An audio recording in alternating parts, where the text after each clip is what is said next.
اس ملعون سلمان مومکا کی Swedish immigration office کے باہر قرآن نظر آتش کرتے ہوئے جو تقریر اس نے کی، اس میں سے توہین آمیز جملوں کو سینسر کر کے باقی کی تقریر کا ترجمہ آپ کو سناتے ہیں تاکہ اس سب کے پیچھے ملعون کے کیا مقاصد ہیں وہ آپ کو سمجھ آ جائیں۔ امیگریشن آفس نے نظر ثانی کے لیے میری فائل دوبارہ کھولی ہے، یعنی امیگریشن نے سلمان مومکا کے ساتھ امتیازی سلوک کیا۔ میں قانون کا خیر مقدم کرتا ہوں، لیکن میں سوچ رہا تھا کہ کیا سویڈش امیگریشن نے مجرموں کی فائلیں کھولی؟ کیا اس نے ریپ کرنے والوں کی فائلیں کھولی یا قاتل کی؟ سویڈش خواتین کی عصمت دری کون کر رہا ہے؟ کیا امیگریشن نے ان ہزاروں مسلمانوں کی فائلیں کھولی جو عیسائیوں اور کافروں کو قتل کرنے پر یقین رکھتے ہیں؟ سورہ توبہ پر کون ایمان رکھتا ہے؟ کون مانتا ہے کہ ایک ملحد عیسائی اور یزیدی کو قتل کیا جانا چاہیے؟ کیا ان کی عورتوں کو یرغمال بنانا چاہیے؟ امیگریشن میں کرپشن ہے، اور اس کرپشن کی وجہ سے بہت سے مجرموں، ریپ کرنے والوں اور چوروں کو ریزیڈنسی پرمٹ دیے گئے۔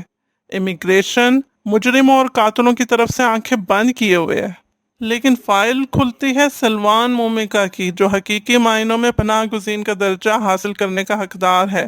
میں جو سویڈن اور سویڈش اقدار کا دفاع کر رہا ہوں، سویڈش امیگریشن، میں آپ سے درخواست کرتا ہوں کہ مجرموں، عصمت دری کرنے والوں، آپ کے ملکوں کو لوٹنے والے ہزاروں مسلمانوں کی فائلیں کھولیں جو پناہ گزین کا درجہ حاصل کرنے کے مستحق نہیں ہیں۔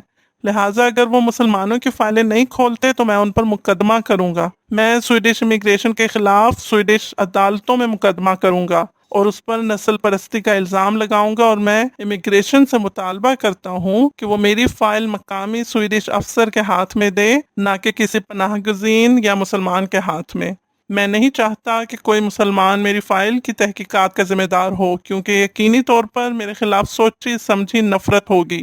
جسے قرآن کی توہین پسند نہیں ہے وہ اپنے ملک واپس جا سکتا ہے، سعودی عرب جاؤ، افغانستان جاؤ، عراق میں جا کر رہو۔ جس کو یہ سب پسند نہیں، جو سویڈن کے قوانین پسند نہیں کرتا، واپس چلا جائے افغانستان، عراق یا شام میں جا کر رہے۔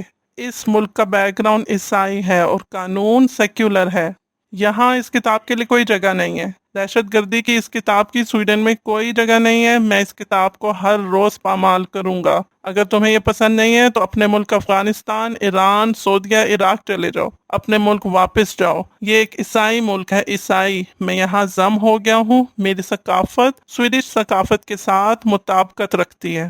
میں اس ملک سے محبت اور اس کا احترام کرتا ہوں۔ میں عیسائی ثقافت کا احترام کرتا ہوں، حالانکہ میں ملحد ہوں۔ تم مسلمانوں نے میرے وطن میں اپنی کالونی آباد کی اور تم نے زبردستی میرے وطن پر اپنی دہشت گرد شریعت نافذ کی اور پھر مجھے نکال باہر کیا۔ اپنے ملک واپس جاؤ، جاؤ اپنے ملک واپس۔ امیگریشن، میرا یہ فرض ہے کہ میں آپ کے لیے ان تمام سوئے ہوئے دہشت گردوں کے سیلوں کو بے نقاب کروں۔ آپ کو صرف ان کی فائلیں کھولنی ہیں۔ سویڈن میں ہزاروں کی تعداد میں مسلمان اپنے ممالک کو وزٹ کرنے جاتے ہیں، جس کی وجہ سے ان کے پناہ گزین کی حیثیت ختم ہو جاتی ہے۔ سویڈن میں ہزاروں مسلمان جرائم کا ارتکاب کرتے ہیں۔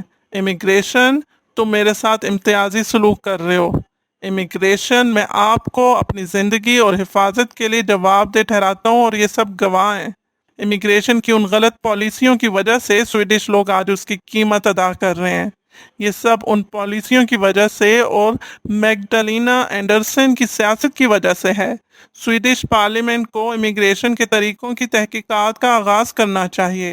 امیگریشن کا خیال تھا کہ سلمان مومکا کی فائل کھول کر اسے خاموش کر دیا جائے گا۔ نہیں، میں نے 20 قرآن جلانے کے لیے اپلائی کیا ہوا ہے، اور میں 20 اور کی درخواست کروں گا۔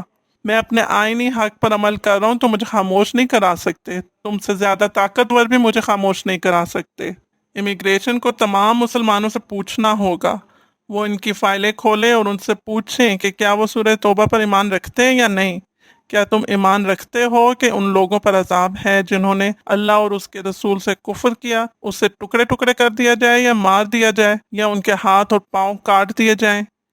کیا امیگریشن ڈپارٹمنٹ کا سویڈن کو تباہ کرنے میں کوئی کردار نہیں؟